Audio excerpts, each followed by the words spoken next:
So this is the Anycubic Viper, the first printer I ever got for myself, and the printer that I've been using for all my videos so far. And the people over at Anycubic have been kind enough to send me their Kobra 4 combo to try out. They're both snake themed, so I guess whoever's been naming these printers is born Year of the Snake or something. I will like to note that even though Anycubic is sponsoring this video, I will still be giving my honest thoughts on the printer, but without further ado, let's hop right in. So the printer does come mostly as one piece. The entire process was super quick and easy to start off. We just removed these screws from the brackets in the front and the screws from the back.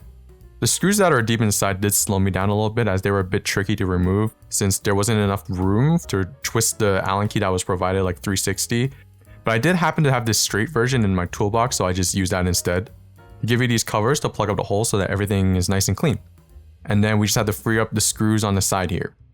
And then you just need to attach the tool head with the 4 screws provided, and pretty much that's it for printer assembly.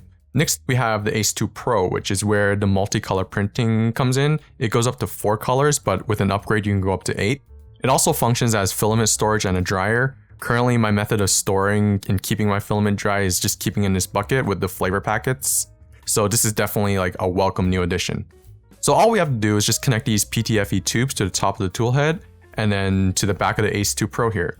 The order doesn't really matter. The printer will figure out which goes where on its own. And then we just attach this tube clip, which does look like it's 3D printed. They also give you these other clips for tube management, so now everything can look nice and clean. For setup, we just need to select our language, connect to Wi-Fi, and then connect your printer to the app. And then it'll begin to auto level and calibrate your printer for you. Don't be shocked when it starts to vibrate. It's just trying to calibrate the noise cancellation that it has. It also has a camera right here, and if you're worried about it watching you, it does have a privacy cover. But the camera is very useful for time lapses and also monitoring your prints from anywhere you want, which I find very useful. For example, I'm working on my next video right here, and then I can monitor my print from the comfort of my own desk. You can also monitor everything from the app. As you can see here, you can remotely change things around as you need from your phone. For example, here I have all the filaments in the Ace 2 Pro, and I want to set it up to dry while printing because I'm impatient and I want it to print and dry at the same time. So I just click right here, and there you go, it's printing and drying at the same time. And if you're curious about the noise reduction, I don't know if the microphone will be able to do it justice, but this is me standing at the door, and this is just the unedited audio from the mic.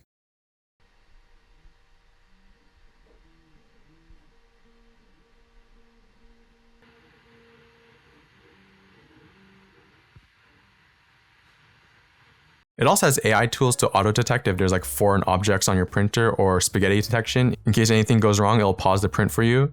But if you don't want to use them, you could just turn them off from the printer. I feel they're kind of useful since the printer will halt all processes if it detects anything wrong, so you won't waste time or material if your print fails. I had like a filament tangling issue while printing, and the printer was able to detect that, pause the print, and then it notified me from the app, and I easily just walked over and fixed the problem. It has a print volume of 260 millimeters on all sides, with print speeds of like 600 millimeters per second. That will come in handy if you want to do like larger prints to cut down print time, because larger the print, the longer it'll take, which I do have plans in the future to make something large. So in the past, whenever I needed to change the nozzle, what I had to do was turn the printer on, crank the heat all the way up, turn the printer off, and then grab a wrench, hold on to the print head, and then grab a socket wrench, and then remove the nozzle. And then I had to quickly grab the new nozzle, slot it in, and then quickly do the same thing and then reattach the nozzle all before the whole thing cools down. And believe me, there's so many times where I actually burnt my thumb trying to do that. And now they have this quick changing system, which is definitely a massive game changer. So to show you how quick and easy nozzle quick changes, all we have to do is just come right over here, open this up, then we have the silicone sock, so we're just gonna take that off.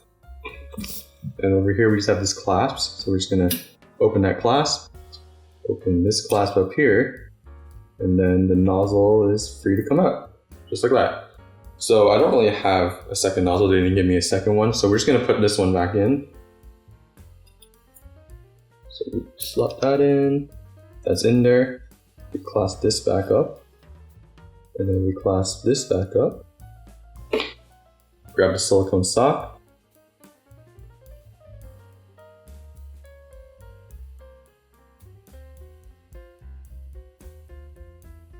and then grab this, and we're good to go. So the printer does come with a couple 3D models preloaded onto it. One of the first things I printed was the scrap bin to catch all the 3D poop that will come with multicolor printing. They claim to have perfect first layer every time, so of course we're going to be checking the first layer of everything I've printed while testing.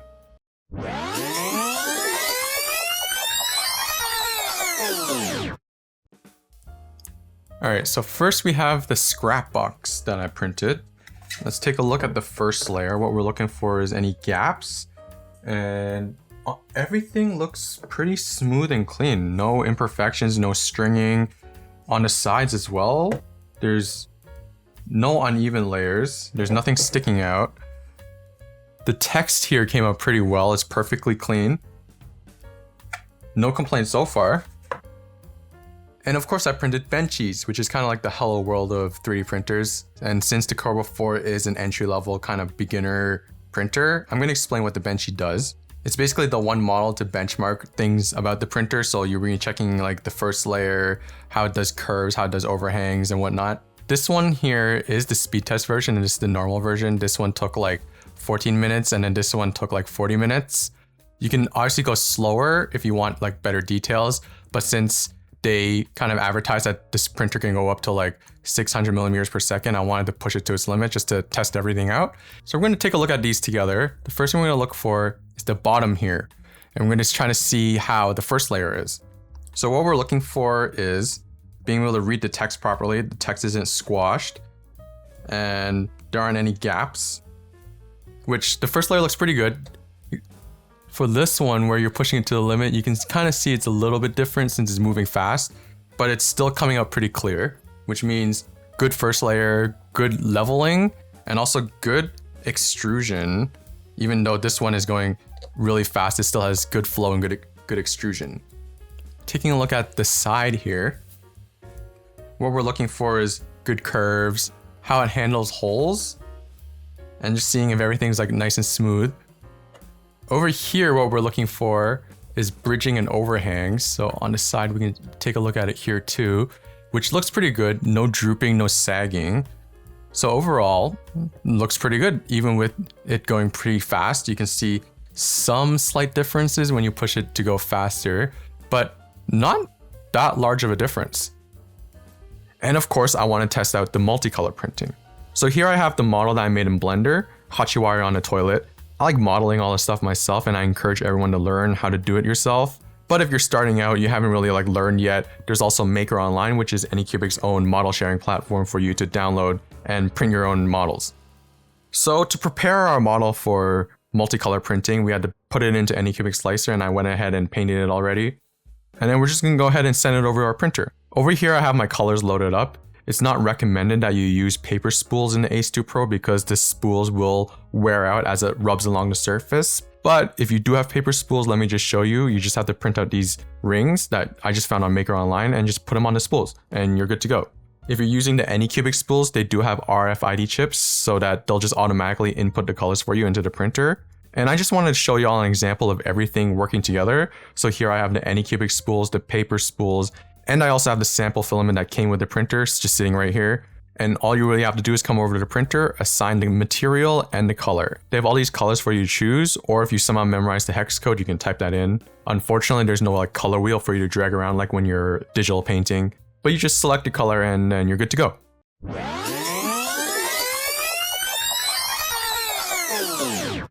So let's take a look at the final results for the multicolor printing. First off is the first layer, which came out perfectly, good and smooth.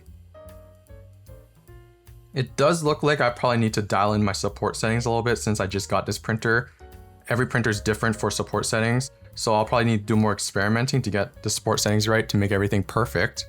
But let's focus on the multicolor printing, which they did get the details pretty well. Just a little tail that's just hidden in the middle right here. And the face came out almost exactly like how I painted it in the slicer. I'm honestly really impressed with how it turned out, even like the cheeks and everything. I was worried about getting the fine details of the little lines over here. And yeah, just look how cute little Hachiwari is sitting on a little toilet. Alright, so because the audio in my studio is pretty echoey, we're gonna wrap it up by setting up this shot and I'm gonna run over and record it with my good microphone. Overall, for a beginner-friendly printer, I think the Kobra 4 Combo is not a bad choice for anyone that's trying to get into the hobby or they're just a beginner. The level of difficulty is like super low with all the features packed into it. They do all the leveling and calibration for you automatically, so you don't really have to do anything. The steps from setup to getting it to print was really fast. It probably took me longer to model the Hachiwari for printing than just setting it up. As a recording, the Kobra 4 Combo is like 443 Canadian on AliExpress and 459 on their website. And the Kobra 4 alone is 334 or 339, which feels pretty good value for with everything like bundled together. You get the printer and then the dryer / filament / multicolor printing tool. I think I probably paid like $500 for my first printer. Aesthetically, it's also very clean, especially with the way they hide the rails, so less debris and stuff falling in. But because everything is so enclosed, if somewhere down the line you want to do some maintenance, some cleaning, you'll have to do a little bit extra work. All you really have to do is just to screw a couple more screws down here. That's just so you can get in and do that maintenance. One thing I will point out though, with the printer, the Ace 2 Pro, and like the scrap bin, it does take up a lot of space. It's currently sitting on the floor of my studio because I'm trying to figure out a place to put it. If only there was like a way you can like store them vertically, I feel like that would be a lot better. I really like the speed that it has as it cuts down a lot of print time, and noise reduction being a lot quieter than my old printer. It'll do wonders if you ever want to like print overnight. I love the camera, which provides me with time lapses and the ability to monitor my prints from anywhere. I will say though, if you want a time lapse, you might need like an external light source if you're printing anytime after dark. The built-in flashlight works fine if you're just monitoring your print, but if you're looking for like a nice looking time lapse, you'll either want to print during the day or have an extra light source around. And just a tip for aesthetics, you'll probably want to orient your print to face towards the camera for time lapses. For me personally, I'm definitely going to keep using this printer, especially for a bunch of ideas I have written down for the future. Anyways, those are my honest thoughts on the Kobra 4 Combo. And thank you again to Anycubic for sponsoring me and sending me their printer to try. But other than that, that's pretty much it for today. Don't forget to subscribe because I do have a lot of exciting stuff coming up in the future, and that's pretty much it. Bye!